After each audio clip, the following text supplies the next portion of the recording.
Boa noite, movimenta o corpo, sai um pouquinho da imobilidade, se reorganiza. Lembra que hoje a gente inicia uma nova leitura?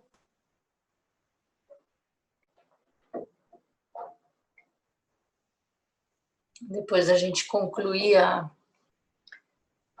maravilhosa Charlotte Joubert na parábola de Muxim, que acho que coroa, né, um pouco todo o livro. Eu vou compartilhar com vocês, como eu falei ontem, não sei se tem alguém que não estava ontem, vai ser a primeira vez que a gente lê assim, aberto, para pessoas que nem sei se são praticantes, né, quanto tempo praticam, mas a gente vai ler uma tradução do Tenzo Kyokun, que é um texto escrito por Mestre Dogen. Mestre Dogen foi fundador da nossa ordem, da Soto Zen, no Japão. Como ele viveu no século XIII. Não é uma leitura que a gente deve analisar com a mente comum, né? Existem estudiosos no Japão que dedicaram a vida a estudar Dogen-sama. Não é uma compreensão linear a forma como ele caminha, né, no seu pensamento e na maneira como ele se expressa para ensinar. Esse Tenzo é o cargo no mosteiro do responsável pela cozinha. Um mosteiro no Japão, ele é dividido em 4 grupos, ryos em japonês, né? Tem o Tenzo-ryo, que é o grupo da cozinha. Tem o Anja-ryo, que é o grupo da recepção no mosteiro, que acolhe as pessoas que chegam, se precisam de água, se tem alguma necessidade especial. São as anjas, né? Anja-ryo. Ryo é grupo. Depois tem o Chiden-ryo.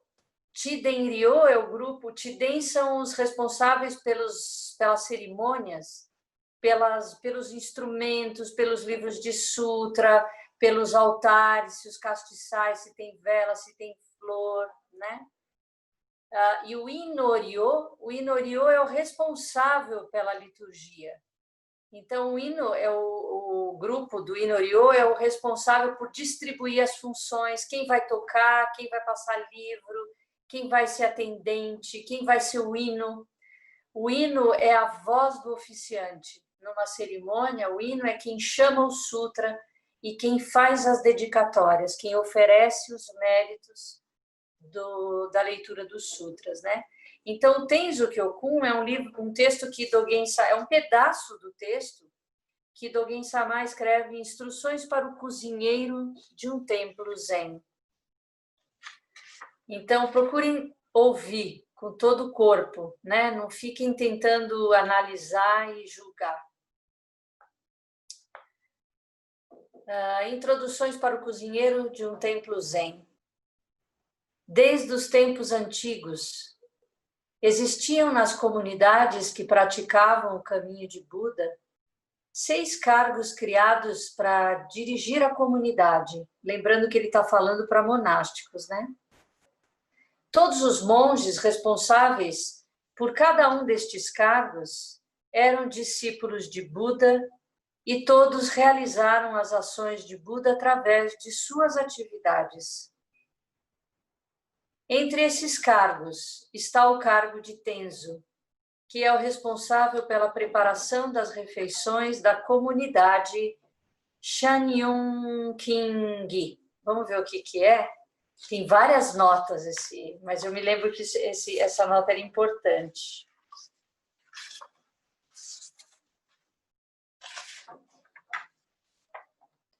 Quatro.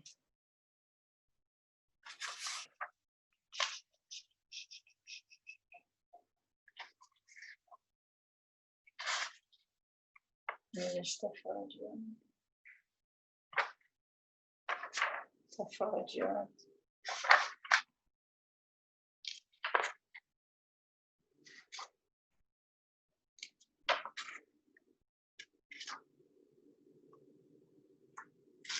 Sumiu a página 12. Deixa eu ver se está aqui. Está aqui. Shan Yun King, Regras para um Templo Zen. Consiste de 10 volumes, que contém as mais antigas regras existentes para dirigir um templo Zen. Ele foi redigido por Zongzi do Monte Shangchun em 1102.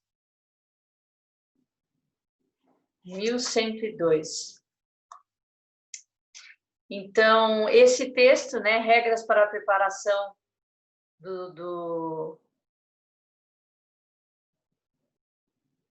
da cozinha, do mosteiro, diz: a função de Tenzo é a de se ocupar da comida dos monges. Este trabalho sempre foi realizado por praticantes avançados no caminho e por outros que queriam fazer nascer em seu interior o espírito de Bodhisattva. Uma tal prática demanda toda a nossa energia.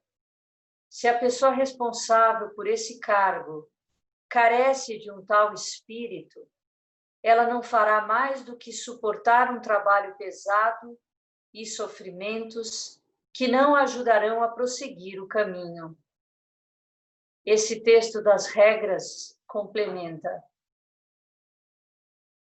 trabalhe com seu espírito de Buda, seu espírito que procura a iluminação, fazendo constantemente um esforço para servir refeições variadas, apropriadas às necessidades e circunstâncias, e que permitirão a todos praticar corpo e espírito, com o mínimo de obstáculos possíveis. Através dos tempos, grandes mestres e ancestrais como Gyanshan Lingyu e Dongshan Shouxu foram Tenzos.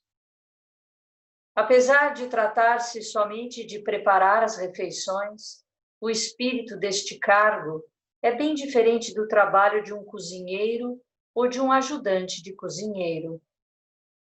Quando estava na China, eu falava durante os meus momentos livres com muitos monges anciãos, que tinham muitos anos de experiências nas diferentes responsabilidades do templo.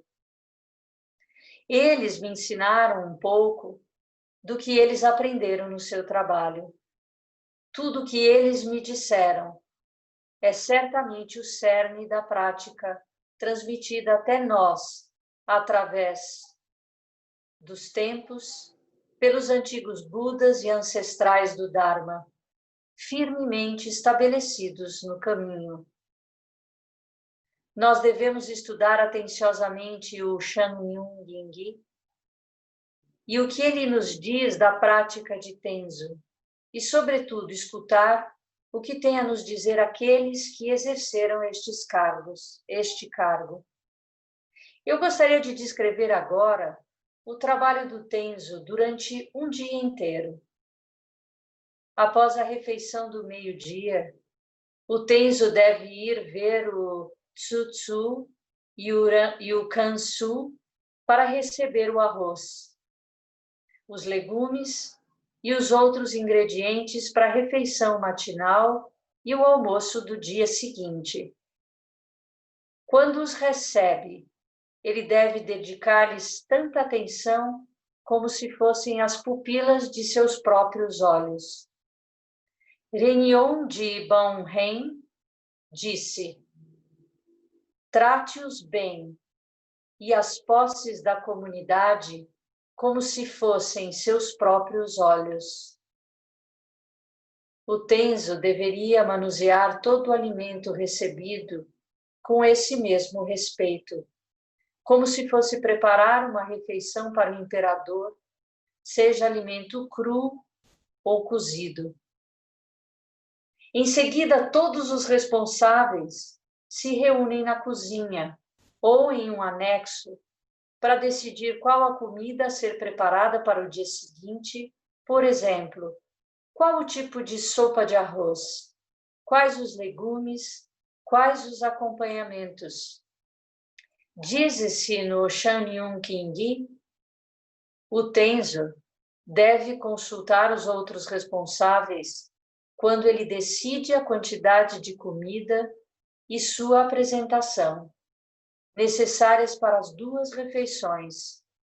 São eles o Tsutsu e o Kansu. Lembra que ele fala antes? São os 2 responsáveis que trazem para ele o alimento, né? No início que ele fala que ele recebe deles o alimento e que ele deve olhar, dedicar muita atenção a essa recepção dos alimentos, olhar com muito cuidado. E com essas 2 pessoas, ele também discute e decide a quantidade de comida, porque não pode sobrar e não pode faltar. São eles o Tsutsu e o Kansu. E quando estes pratos estiverem escolhidos, o menu deve ser afixado nos murais em frente ao quadro do superior e na sala de estudos.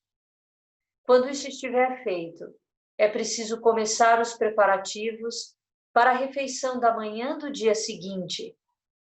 Não deixe o trabalho de lavar o arroz ou de arrumar os legumes para os outros, mas faça isso com suas próprias mãos. Coloque toda a sua atenção neste trabalho, permanecendo vigilante ao conjunto da situação. Não deixe seu espírito vagar, mas não fique por demais absorto por um dos aspectos da tarefa, a ponto de esquecer os outros. Não desperdice nenhuma gota do oceano de virtudes confiando este trabalho aos outros. Cultive seu espírito, que procura aumentar a fonte do bem sobre a montanha do bem. Shangyun Kingi prossegue. Se o Tenzo oferece uma refeição que não contém os 6 sabores e as 3 qualidades, não se pode dizer que ele serve à comunidade. Quando a gente prepara a refeição, a gente deve trazer os 6 sabores. Os alimentos são cortados de formas diferentes porque a gente come também com o olhar. E os 6 sabores são amargo, ácido, doce, salgado, suave e picante. Numa refeição, a gente tem que sentir os 6 sabores, né? E as 3 qualidades é leve, flexível, limpo, claro, consciencioso, completo. Lavando o arroz, retire a areia que você encontra, mas sem perder sequer um grão. Quando você olha o arroz, veja a areia ao mesmo tempo. E olhando a areia, veja também o arroz. Examine bem os 2. Então, uma refeição incluindo 6 sabores e as 3 qualidades virá naturalmente. Wen Feng e Kun era Tenzo, junto com Dongshan Liangji. Um dia, Dongshan passou enquanto Xuen Feng lavava o arroz e lhe perguntou: você lava a areia e escolhe o arroz ou lava o arroz e escolhe a areia? Eu lavo, retirando ambos ao mesmo tempo, respondeu Xuen Feng. Mas então, o que vamos comer? O que vão comer os monges? Insistiu Dongshan. Em resposta, Xuen Feng despejou o balde de arroz. Diante deste gesto, Dongshan disse: dia virá em que você irá praticar com outro mestre. Desta maneira, os grandes mestres dos tempos antigos cumpriram suas tarefas com suas próprias mãos. Como podemos nós, os praticantes sem experiência de hoje em dia, ser tão negligentes? Aqueles que vieram antes de nós disseram: O espírito do caminho do Tenzo é realizado quando se arregaça as mangas. Para não perder nenhum grão de arroz enquanto você retira a areia, faça isso cuidadosamente com as próprias mãos. Nós encontramos no Shanyun Kinji a seguinte frase, o seguinte ensinamento. Esteja pleno, atento, preparando a refeição. Preste atenção a cada detalhe. Desta forma, tudo sairá bem. Em seguida, não jogue com negligência a água que resta da lavagem do arroz. Antigamente, utilizava-se um saco de tecido para filtrá-la. Quando terminar de lavar o arroz, coloque-o na panela. Sob nenhum pretexto, permita a qualquer pessoa que transite pela cozinha olhar dentro da panela ou colocar as mãos nela. Atenção também para que um rato não caia na panela. Prepare os legumes que você vai servir na refeição da manhã. Ao mesmo tempo, coloque ordem nos restos do almoço. Lave conscientemente o recipiente do arroz e a panela da sopa, bem como os outros utensílios que foram utilizados. Coloque as coisas que ficam melhor no alto em um lugar elevado e coloque baixo as coisas que ficarão mais estáveis embaixo. Aquilo que pertence naturalmente a um lugar elevado estará melhor instalado no alto. E aquilo que pertence a um lugar baixo estará melhor embaixo, e lá encontrará sua maior estabilidade. Limpe os talheres, as conchas, todos os utensílios. Maneje-os com cuidado e atenção, recolocando cada coisa em seu lugar natural. Mantenha sua mente neste trabalho e não jogue os objetos em qualquer lugar sem cuidado. Quando tudo isto estiver terminado, é hora de preparar o almoço do dia seguinte. Antes de tudo, verifique que não hajam insetos, ervilhas, farelo e pedrinhas no arroz, e se você os encontrar, retire-os cuidadosamente. Quando se escolhe o arroz e os legumes que serão utilizados, os assistentes do Tenzo devem cantar os sutras para o espírito do Kamado. Em seguida, limpe cuidadosamente os ingredientes para a sopa ou para qualquer outro prato, a fim de retirar a poeira e os insetos. Quando o Tenzo recebe do Kuso a comida, ele não deve jamais se lamentar da quantidade nem da qualidade, mas sempre tratá-la com o maior respeito. Nada é pior do que se lamentar porque há demais ou não há suficiente de alguma coisa, ou de criticar a qualidade do que nos é dado. De noite e de dia, permita que todas as coisas venham e residam na sua mente. Permita que sua mente e todas as coisas funcionem em harmonia como um todo. Antes da meia-noite, dirija sua atenção para organizar o trabalho do dia seguinte. Depois da meia-noite, comece o trabalho para a refeição matinal. Após a refeição matinal, lave as panelas e cozinhe o arroz e a sopa do almoço. Enquanto o arroz é colocado de molho e se mede a água, o Tenzo deve estar presente em frente à pia. Mantenha seus olhos abertos, não permita que um grão de arroz seja perdido. Lave cuidadosamente o arroz, coloque a panela no fogo e cozinhe. É dito que a panela seja como vossa própria cabeça, que a água seja como vosso próprio sangue. Arrume o arroz cozido, no verão numa bacia de bambu, no inverno em um recipiente de madeira e leve-o à mesa. Cozinhe ao mesmo tempo a sopa e todos os pratos de acompanhamento. O tenzo deve estar presente quando a sopa e o arroz cozinham. Isto é verdadeiro para todos os casos. Quer o tenzo faça o trabalho ele mesmo ou quer os seus assistentes ajudem no cozimento ou a manter o fogo.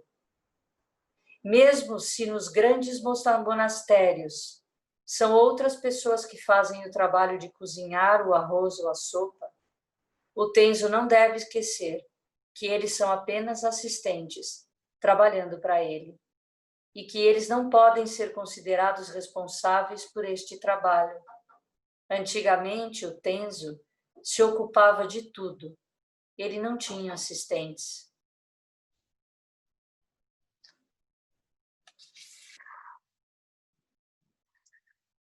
Eu vou ler esse último parágrafo, porque tem uma anotação que eu fiz. Quando se prepara a comida, não olhe os ingredientes da mesma maneira que as pessoas comuns. E não leve em conta os seus sentimentos pessoais. Que sua atitude seja aquela da pessoa que deseja construir um grande templo a partir de legumes comuns, ou que tente explicar o Dharma de Buda através das atividades mais insignificantes. Quando você faz uma sopa com legumes comuns, não se deixe levar por sentimentos de aversão a eles. Nem os considere com desprezo.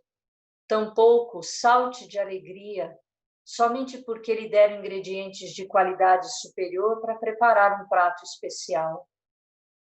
Do mesmo modo que você não abusa de um prato porque ele é especialmente bom, não há razão para detestar um prato comum.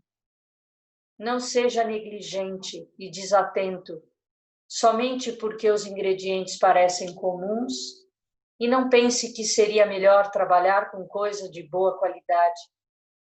Sua atitude em relação às coisas não deveria variar segundo suas qualidades.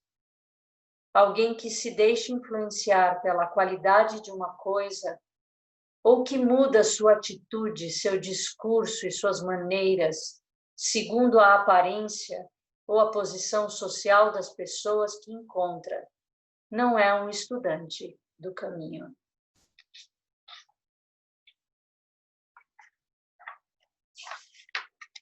Vou parar aqui e a gente retoma amanhã. É um texto longo.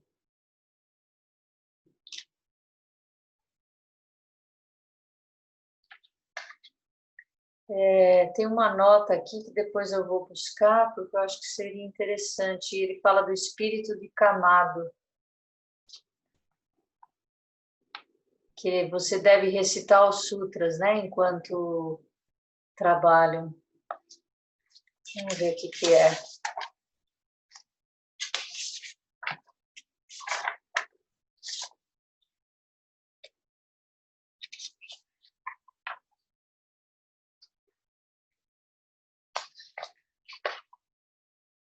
Kamado. Ai, que ótimo. Kamado é um fogareiro feito de barro, de pedras ou tijolos, alimentando a lenha, utilizado para cozinhar na China e no Japão. Que bonito. É o espírito da peça, né? Do fogareiro. Muito bonito. Alguém quer falar alguma coisa?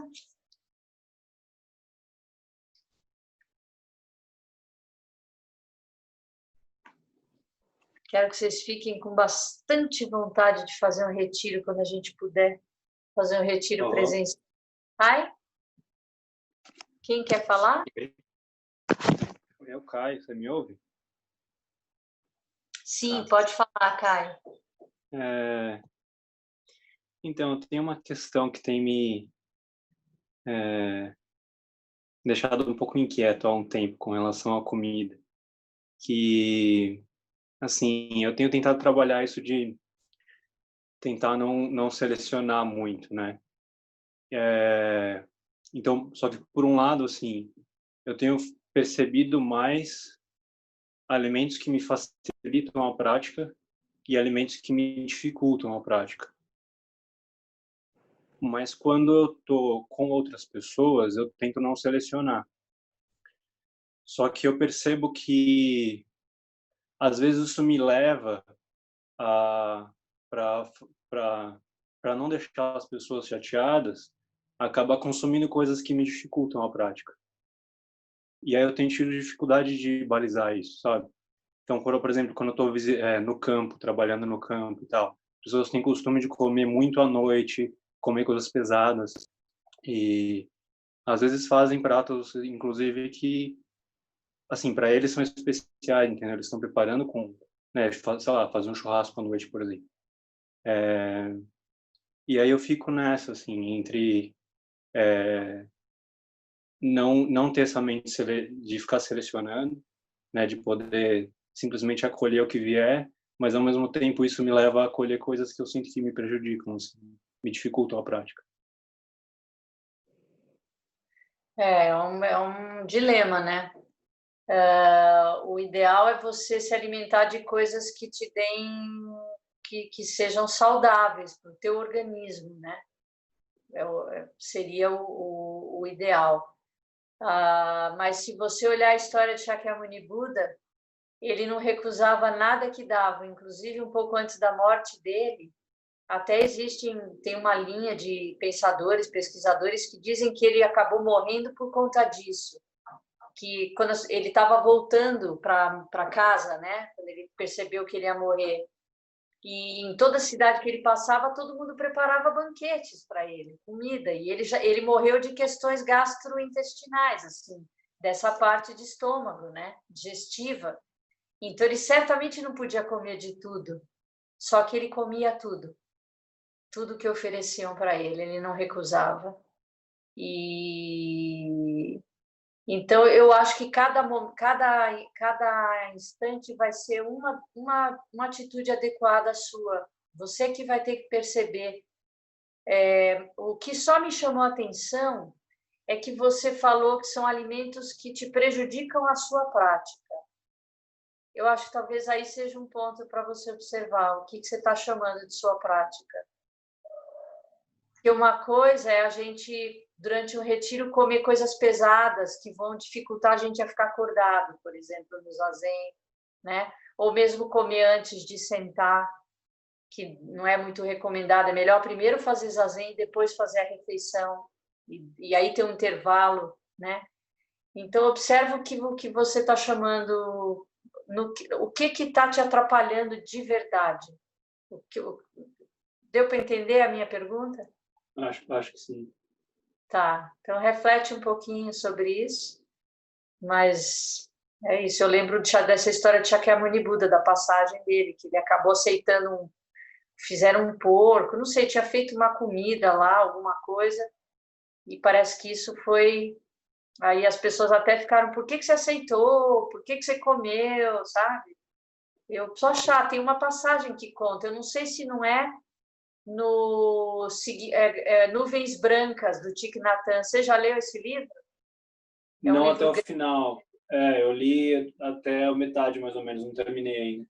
Então, eu acho que é nesse livro que fala quando ele morre, quando entra em Parinirvana. Ele fala um pouquinho sobre esse momento. Acho que é isso. Não cheguei lá ainda. Tá, Muito bem. obrigado. Alguém mais? Eu, Juliana. Juliana. Boa noite. Tem uma parte bonita que ele fala que enquanto você está preparando o arroz, deixa sua mente entrar em harmonia ou qualquer coisa nesse estilo, não é? De repente Sim. pode dizer aí qualquer coisa para o Caio. E também gostaria que você refletisse um pouco sobre essa passagem. Eu assim, a impressão que me dá de tudo que ele fala é de você estar inteiro e presente no que você está fazendo, né? E a responsabilidade de que você vai alimentar todos do mosteiro. E você pode causar um grande mal se o teu alimento estiver contaminado. Você vê que ele fala, não deixa ninguém se aproximar da panela, né? Nem tocar na panela, cubra, pode entrar um rato. Você imagina, no século XIII ele está falando, no mosteiro, no Japão, né? Então, era um risco de saúde mesmo, né? Então, se você não está bem, se tua mente não está em harmonia, os alimentos sentem. Você passa isso para os alimentos. E quem come percebe. Então, tem esse coração também, de entender que você tá oferecendo alimento de corpo e mente, quando você oferece comida com esse intuito, né? Se não é só para praticante, seria qualquer um que mexe com alimentação, teria que ter esse coração, né? Porque, como a gente falou de como a mente transforma uma molécula de água fora do teu corpo, os teus pensamentos ao cozinhar também interferem na qualidade daquele alimento, né? Então ele fala, mantenha essa mente em harmonia. Eu entendo que essa harmonia tem a ver com esse espírito do cozinheiro, né? De como é que eu preparo a melhor refeição que eu tenho com o ingrediente que eu recebo, com a quantidade que eu recebo. Eu não questiono a qualidade nem a quantidade. E nem me envaideço se vem algo, sabe? Uma iguaria, né? Como é que... É difícil, é isso. Como é que eu recebo crítica e elogio do mesmo jeito? Né?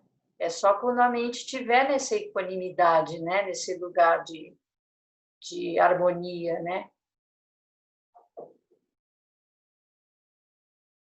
Isso aí. Obrigada pela pergunta. Obrigada a você. Alguém mais?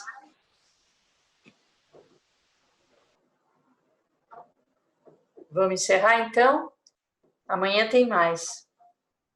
Então, vamos lá. Que os méritos de nossa prática se estendam a todos os seres e que possamos nos tornar o caminho iluminado.